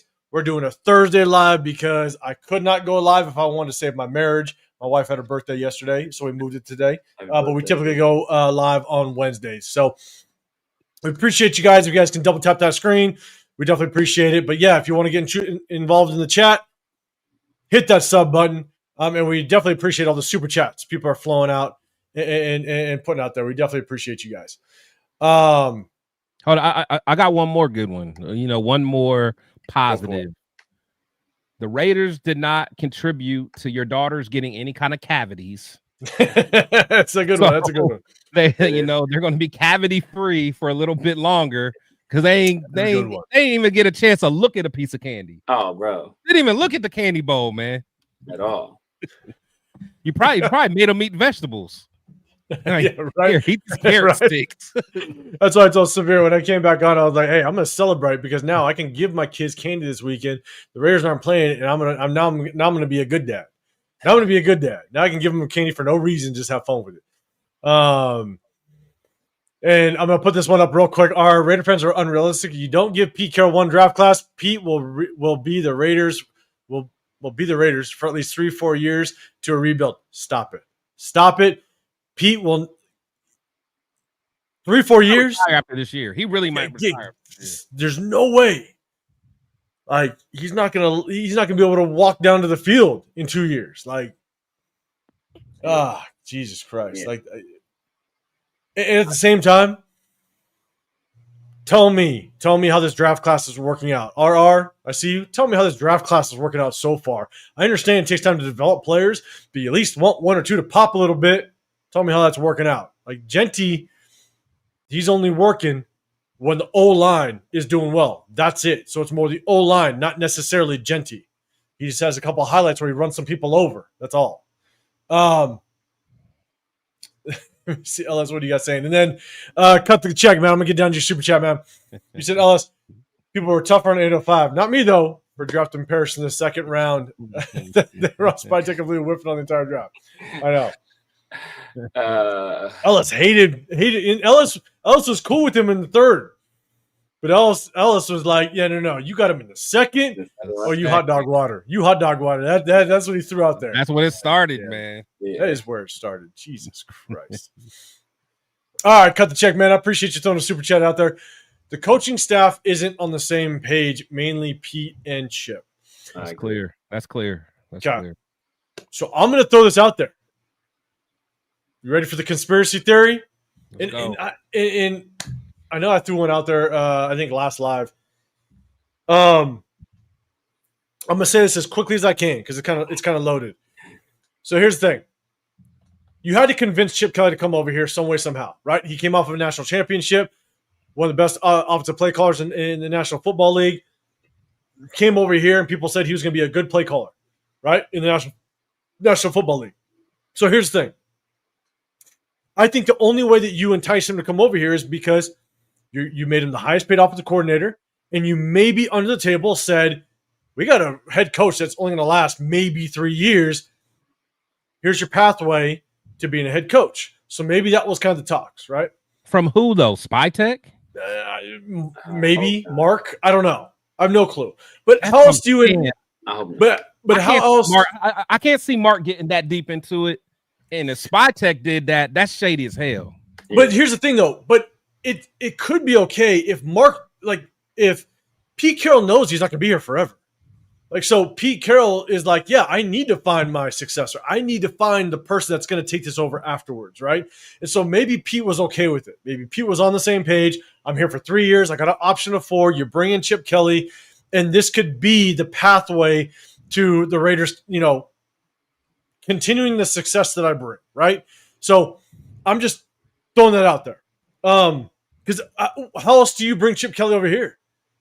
We don't have a quarterback. We don't have the top draft pick. Like, right, and that's why I be talking to Severe about, because I'm like, it's hard for me to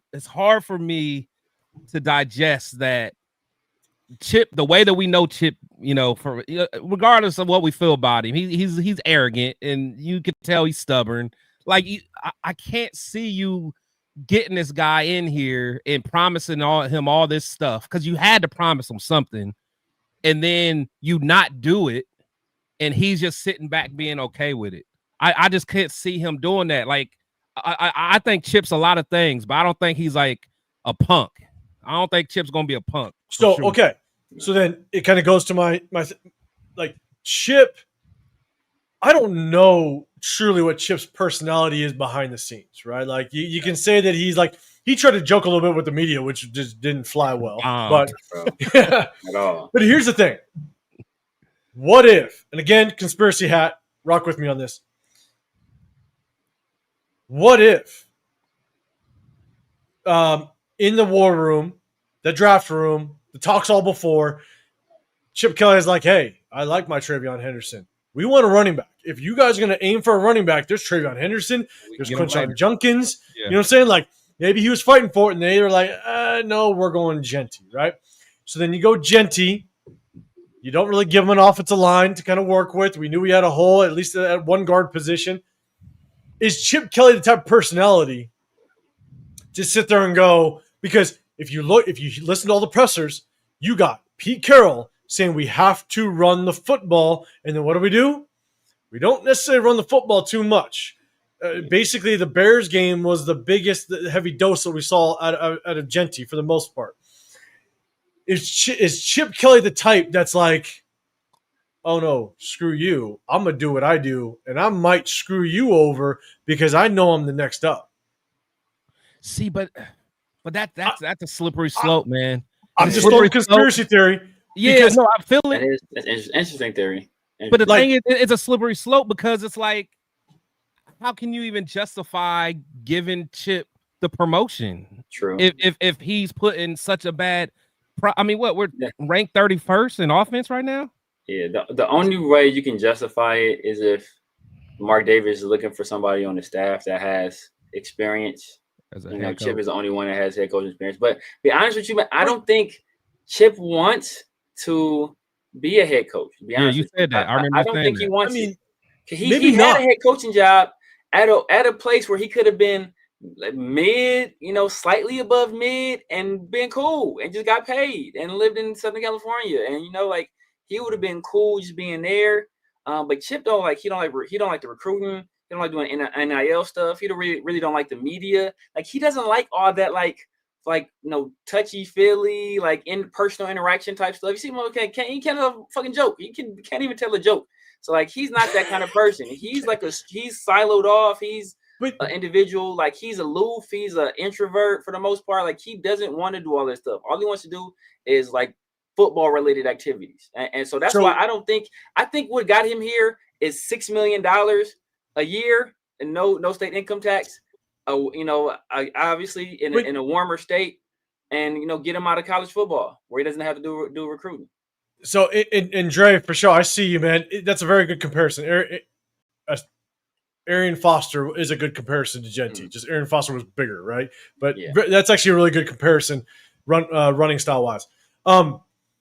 But then you couple it with, you gave me the job, but then you're giving me Brendan Carroll, which I'm sure Chip Kelly never would have wanted in the first place, as his run game coordinator. And Severe, you said Chip Kelly is more creative in his run game, in his formations, and the way that he gets the ball to his running backs. Yeah. So I'm sitting there going, where is that creativity? Is he now basically saying, no, screw you, I'm going to say I'm going to run left. Brendan Carroll, you design it, and I'm going to let you sink so that Pete Carrol essentially shits the bed. This offense looks trash, and maybe he just knows he's the next guy up. Again, I don't know if Chip Kelly is that savage and cutthroat to where he'd be like, bro, you have screwed me in so many different ways. I wanted my running back. You didn't get it. You picked Geno. Maybe Chip Kelly is like, I never wanted Geno. But Pete Carroll, that was your guy, and this is who you giving me? You know what I'm saying? Like, yeah. Could you imagine? And again, tinfoil hat, I'm just looking at all the scenarios. Imagine back when Aiden O'Connell went down. What was the one quarterback that we thought could have made sense to bring on that was available? DTR. Off the street, DTR, which was Chip Kelly's quarterback at UCLA. But you traded for Kenny Pickett. Yeah. So it's like, again, I'm just sitting there going like, how does Chip Kelly go from entering the NFL as one of the better offensive coordinator, one of the best offensive minds, and you heard it from a lot of people around the league, to all of a sudden literally looking like absolute shit and looking so predictable that it's just, is he doing it on purpose? I don't know. Because the only reason I don't think he wants to be, unless the only reason I don't think he wants to be head coach or he has aspirations immediately to be head coach. Now maybe now plans have changed. Maybe he feels like, you know what, hey, this dude Pete Carroll, he's throwing me under the bus, but so now I'm gonna do him dirty. Because remember, Chip had interviewed for the job when AP was the coach, and that's when the thought around AP was like, okay, we got our. He was calling AP John Madden and stuff like that, right? Like, how they turned on him quickly. It's interesting. Turned that brother quick, but so that's when people thought that, it was going to be AP's job for the long run. So like Chip couldn't have been coming to that situation thinking, hey, you know what? I'm going to eventually usurp this guy and be the head coach. I just don't think he wants to be he wanted to be in college football at that time, then. Obviously, we tried to hire Cliff Kingsbury instead. That didn't work out. At that point, Chip had taken a job working for Ryan Day, and then we pivoted to Luke Getsy. But my thought though, I always thought that Chip Kelly is okay being like a Tom Moore type, right? A Dick LeBeau on the offensive side of the ball type, where he's just an offensive coordinator for life. He understands that. That's what he. Bruce Arians before he got the interim job because Chuck Pagano had no leukemia. Like I think he okay with being that kind of guy, because like I think that the more interesting guy who I would be looking at, and I'm not saying this guy's tanking, but I'd be looking at like as to why he came back was Patrick Graham. Like why would Patrick Graham come back to work for a guy that's a defensive, when he has aspirations to be a head coach? So that lets me like that. I always thought that, the pipeline was going to be Pete Carroll, then he was going to go to Patrick Graham, because I think the only people who have become head coaches under Pete Carroll have been defensive guys, right? It's Dan Quinn. I think Robert Saleh had a cup of coffee there with them as a defensive assistant super long time ago. Oh no, Dave Canales. I think Dave Canales worked for him. I think that's the only offensive guy. But for the most part, it's been defensive guys. So it made more sense to me for it to be like, hey, you know what? Chip Kelly comes here. Patrick Graham is the next head coach, and you're Patrick Graham's offensive coordinator. You guys already have that chemistry right there, and and then Robbie Leonard steps up and he's the DC, and we kind of keep some continuity. I'm with you, and Edgar, man, we might try to talk about a little bit of the trade, the potential trade topics, but we're running on about an hour and a half at this point. So, all right, you just kind of responded back. What running backs in the NFL perform well without a good offensive line? There's not many. That's why you need to address the offensive line. Exactly. We have two guys that we drafted that aren't even participating in games, not even on the sideline, which is wild. Right. And so, like, that's what we wanted. I don't know how long you rocked with us, but that's what we wanted. We wanted to build the trenches first. Build them first. And you say people will be given several years to build this team. My only argument is, does he have several years to give? I have no clue, but based on what we're seeing right now, bro, it's gonna be tough to believe. I ain't betting money he's gonna be around for 3-4 years. Pete Carroll's one doctor's appointment away from having to retire, bro. He's one doctor's appointment away from having to hang up the headset, bro. He ain't got several. You can't count on him being here for several years, man. You can't at all. You can't. What up, Loon? What's going on, brother? Appreciate you rolling with us. Why? Don't be throwing. Will be time for a mock after the bye week game. Jesus Christ, man. Jesus Christ. So cut the check, man. You throw another super chat, man. I appreciate you. I hope not, because it didn't work in Philly for Chip. For a little bit, it did. It did for a little bit. Then it all fell apart. Because it was like he shocked the league at that point. You know what I'm saying? I think just with his offense, because he was kind of the main one that really brought that type of speed. I mean, I know we had like the running like all that, but like he brought that tempo where I don't think it's really been seen before in the NFL, and it did work. It did work, and I know we always bring up, you know, kind of what Shady did and Macklin and D-Jax and all that. Like they had an explosive offense, but then it was like the league caught up. It's not even the league caught up. It's just that he's ostracized and traded away his best players, and so like you know, like you get like it's X's and O's are important, right? I think X's and O's in football. I think it's more important in football than it is just about any other sport. But you also have to have talent. And when you know, you're trying Sam Bradford out as your starting quarterback, and you got, you know, a decrepit DeMarco Murray out there, like, you know, and you got what's the country music boy as you know, you ain't got Macklin no more, and you ain't got DJ. You got Riley Cooper. You got Riley Cooper, Florida's very own 805, Florida's own Riley Cooper. that guy, Gator Chomp. I remember that guy. So it's not the same. It's not the same when you got those guys out there. So it looks a whole lot different. All right, LS has got a theory. Pay Chip a huge bag to teach Brennan Carroll what he knows. Brennan eventually takes over Pete as head coach and calls the offensive plays. and it's like, it's not even like Brennan Carroll.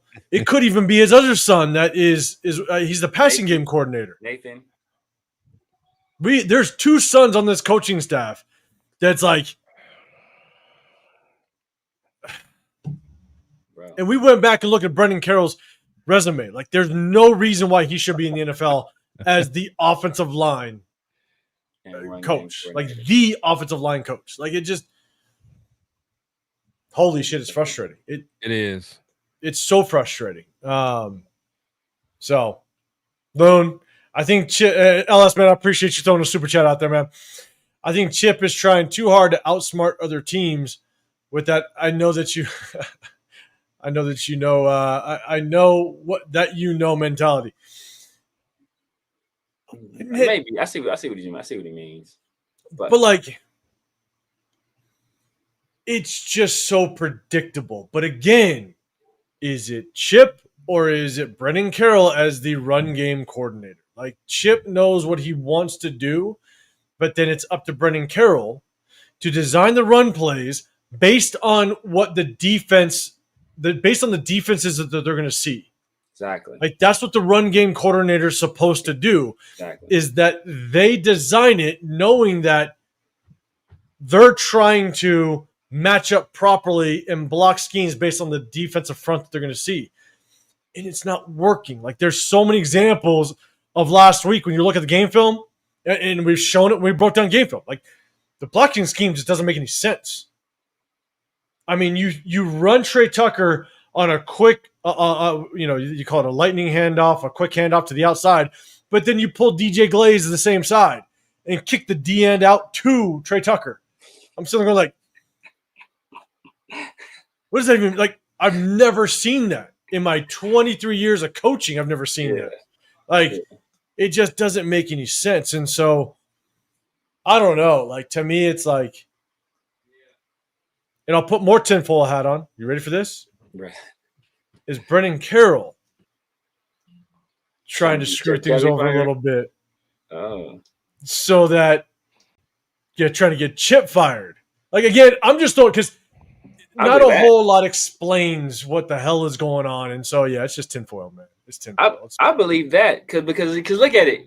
Look at it. When earlier in the year, there was a lot of questions and a lot of, Pete Carroll was getting a lot of questions about the offensive line, especially about JPJ. He was very defensive because that pertained to the ability of his son. Now, as you said, right, the run game coordinator designs the runs. They come up with the run, like with the running game plan for that week based on the opponent they're going to face, based on whatever personnel they're going to have elevated that week. Like the run game coordinator, and it's up to the offensive coordinator, whoever the play caller is, if it's offensive coordinator or the head coach, they call the plays. Now, so you see, like, so he was very defensive about the offensive line, about JPJ. But now that we're not running the ball, what does he say? He doesn't say, "Oh, we're not being effective in the run game." He said, "I'm not the one calling the plays. I'm not the one calling the plays." He didn't say, "Oh man, we're not getting any traction in the run game," or we got to get the run game going, or the guys up front got to block better. He said, "I'm not the one calling the plays." So like, it leads me to believe, hey, I believe that theory a lot more. Where, hey, Brennan Carroll, like maybe trying to get Chip up out of there. I don't disagree. And here's the thing, right? I gotta dip out for just like 30 seconds. But Chris, I'm gonna let you handle this one because I know we all have a good response to this one. RR, he's following up, and let's also understand, Spytek was Pete's choice. Pete has the power in that dynamic. Spytek doesn't have the clout to make any under the table deals with Chip. Was Spytek Pete's choice? Chris, you talk about this one. I'll be right back. All right, let me think back. Nah, I don't know why. Nah, what would lead him to believe that? I'm trying to think back and how everything happened. I mean, we got Spytek. Spytek didn't hire Pete. I don't, but because we had that search firm. I don't know if he was involved with the interviews, but Spytek that's a Tom Brady choice. That's Tom Brady's guy. Now this guy he knew since Michigan. I don't know, they weren't really tight. But they were in the same. And they worked together in Tampa, and he used to have those weekly meetings, those game plan brainstorm meetings, whatever you call them. And that's when he kind of when you kind of scout the opponent, right, and do that whole deal, and then that's how. Did we already have Pete though at that point? That's why I don't remember. Did we? I don't remember. I think I don't know. I don't remember. That I don't remember. I don't remember if we hired Spytek first or Pete first. Yeah, I can't. That's part I don't remember either. But there was nothing that made me think that was like Pete's guy though. Like I don't think there was any connection between them two. No, it's not. It's not any connection between them two. Yeah, it was definitely Tom's guy. Yeah, but sure. But like it does seem that Pete Carroll, he's having an outsized influence on what we're doing personnel wise, whether that be as a in terms of the draft or in terms of free agency, because like you look at these moves, all these guys they fit to a T what Pete Carroll has done and would want to do. So I hired Spytek the January 22nd. Let's see let's see when we hired Pete. Well, I know what you guys said, but the connection with Spytek is Tom Brady. Yeah, that's what we're saying. Yeah. Okay, so it's like that makes no sense that Pete was Spytek's guy. Yeah, that's what I'm saying. It makes no sense. I remember. That's why I was like Spytek has the relationship with Tom Brady. And Tom Brady according to everybody, is calling the shots. So Spytek was Tom Brady's guy. We hired Spytek first. January 22nd for Spytek, January 24th for Pete.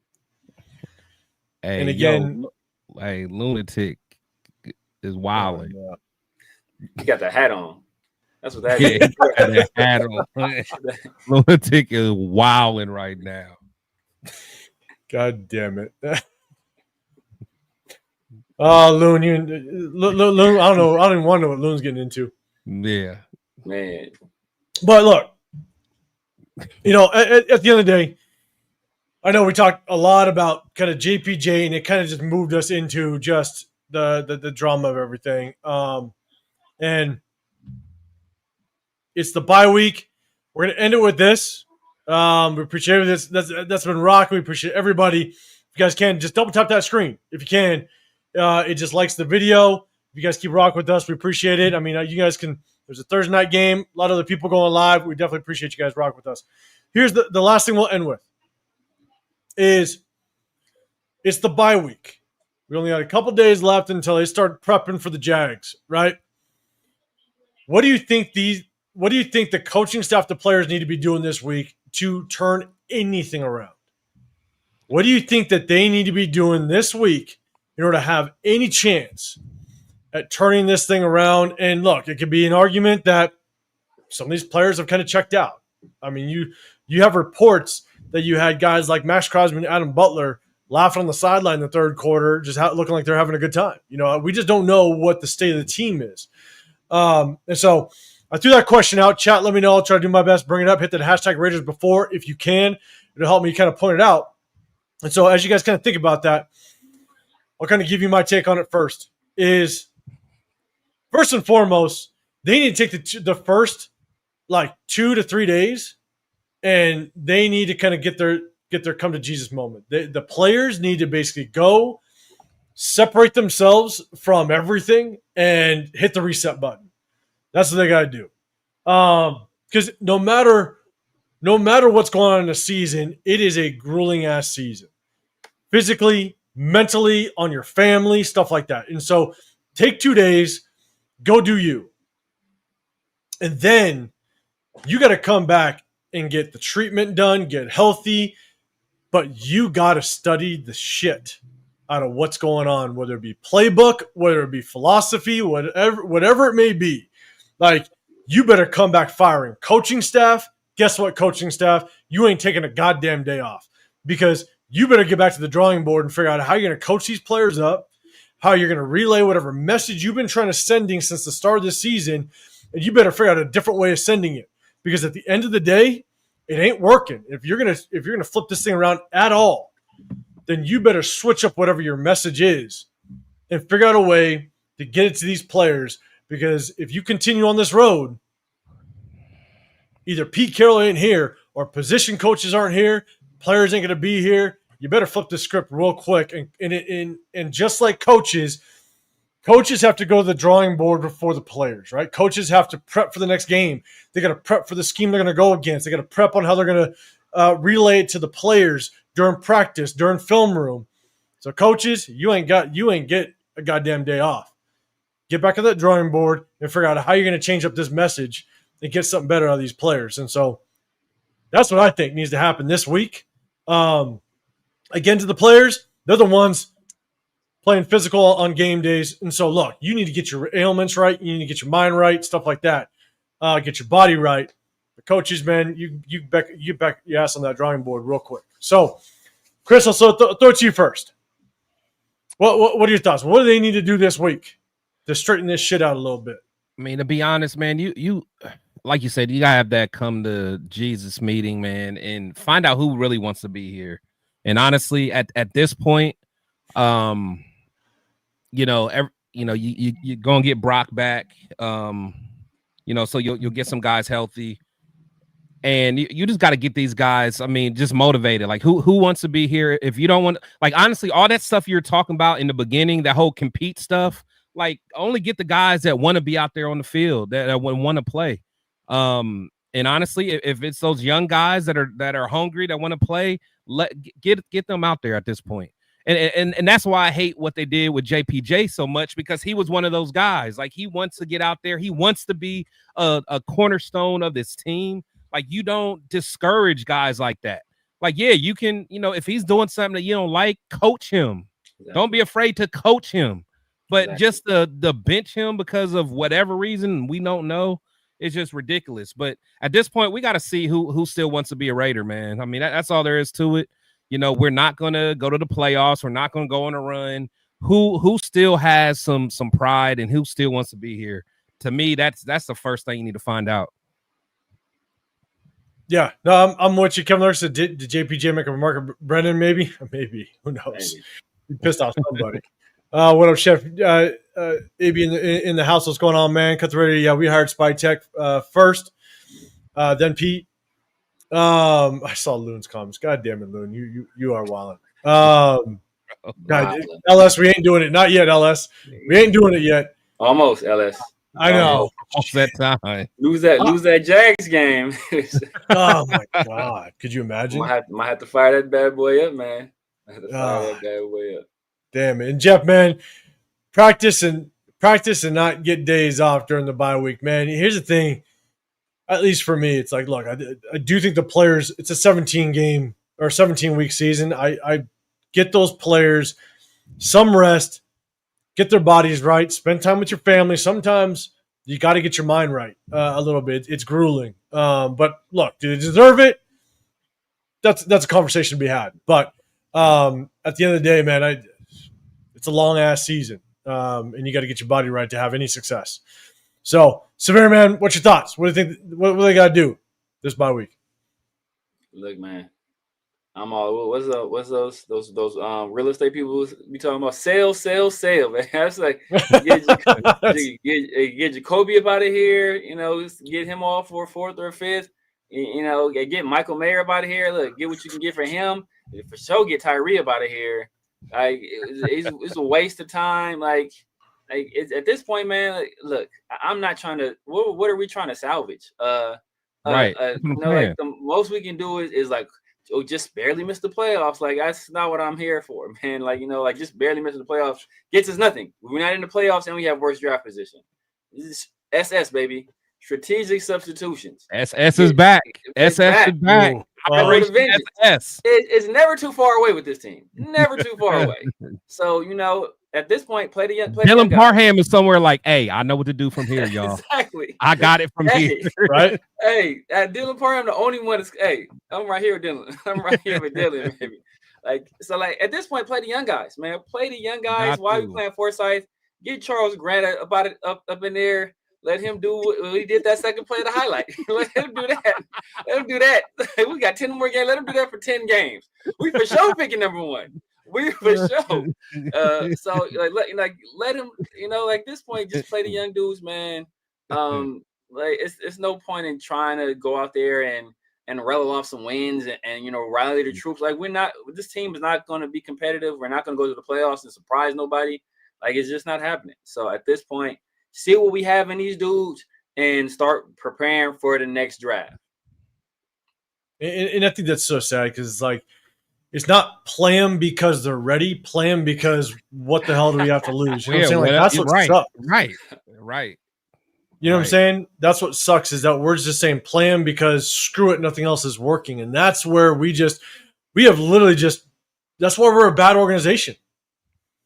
Because we continue to kind of screw these players over and play them, not because they're ready, but because we have no other choice. Why not? You know, and I think it just goes to show the position that we're in and the state that this team's in. And so, look, ultimately, it's from here. This has been the easy part of our schedule, right? This is the part we thought was going to be the easy part. We've been blown out 3 times. One time by backup. Like, we've been blown out 3 times, and we're one of the worst offenses in the league. This is the easy stretch. Like, we ain't even got to the hard stretch yet, like the difficult part of the schedule yet. Look, it's going to get spooky. It's going to get spooky. Oh, it's going to be tough. And here, look, and we have no advantage over the Jags. The Jags are coming off of a bye week as well. So they're just as well rested as us. Right. So it's going to be tough. And you know, look, I think a lot of us, we don't have high hopes. We're already talking about mock drafts, but the one positive I think is that the nation, for the most part, is finally united, and we're like, we suck. Yeah, we suck. It's really it's come down to that, and we'll see just kind of how the rest of the season plays out. So, look, guys, we appreciate everybody that rocked with us. We typically go on Wednesdays, but again, that's on me. Wife's birthday. We decided to move. We decided to move it over to Thursdays. But we typically go live on Wednesdays, and we hit you guys after the game. There's no game this week, so we'll kind of talk about what we want to do. But we appreciate everybody that roll with us. You have plenty of other places to be. There's a game on tonight. We appreciate you rocking with us. If you guys can, double tap that screen before we get out of here. You got Chris Picture Podcast as well as The Severe Raider. I'm 805 Raider. Real Talk Raider Nation. We appreciate you guys. Chris, real quick, let them know what you got going. Let them know that you rock with us in the Raider War Room. I rock with the Raider War Room. Salute to my brothers. You guys can find me on Protect the Show podcast on all social medias.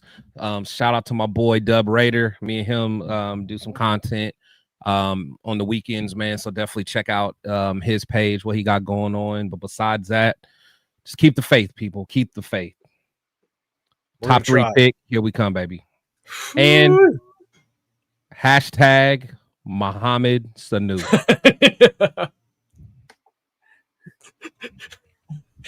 Oh shit! All right, Severe. Let them know. Let them know what you got going on throughout the week. So you guys know what it is, man. The Severe Raider, YouTube, IG, TikTok, Snapchat, X, it's True Social, Kick, Twitch, everywhere. Everywhere. Hey man, I gotta hit up True Social. I ain't been on there for a minute. I was see what he was saying. Just see what's brewing over there, huh? You probably banned by now. Right, exactly. I haven't put him no profile pic yet. So, there you go. There you go. Yeah, they don't know what time it is yet. Boy, you lost. Exactly. What you doing in this part of town? Like, yeah. But just wear that red hat. You'll fit right in. Don't worry. You'll trick them. You'll trick them. It's Red Hat Severe. This is my name over there. Red Hat Severe. Like, oh, you're one of us. But nah, man. We're my guys at Raider War Room, man. Usually it's Sundays and Wednesdays. Happy birthday to Miss 805. Mrs. 805. Yes. I got the 50-50 show and Around the Shield with my guy Pharaoh. NFL is Tuesdays, and probably go live here with Pharaoh.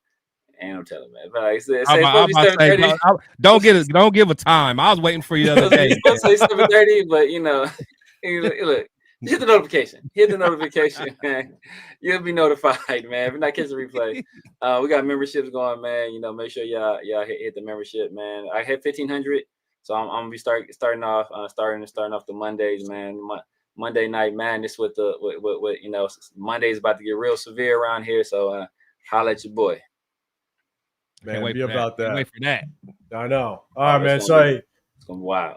If y'all know, hey, for me, I'm 805 Raider, Real Talk Raider Nation, man. I appreciate everybody. We rock out here in the Raider War Room. I do my own individual videos, but I've been doing a little more just kind of lives, popping on when I can. Again, don't have a lot of time with the wife and kids and all that stuff, but when I can, just kind of jump on.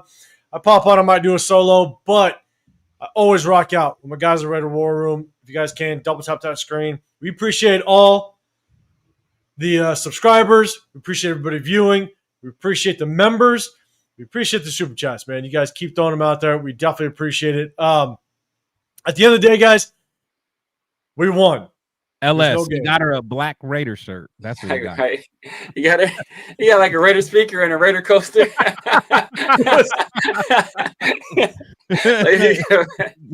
So y'all think of me. You guys don't even want to know what I got her. It was a Raider shirt, but I got her a white. But I got her a white one. I got her a white one. A white one. Why would you put that? Why did you make her put that on, man? I know. Feel obligated. She got to wear a jacket over it now. So and a Paris bobblehead too. And a Paris bobblehead. You're right. Man, you guys are wild. Jesus Christ, man. You put a ribbon on top of a box of 805 beer. You gonna drink all of those?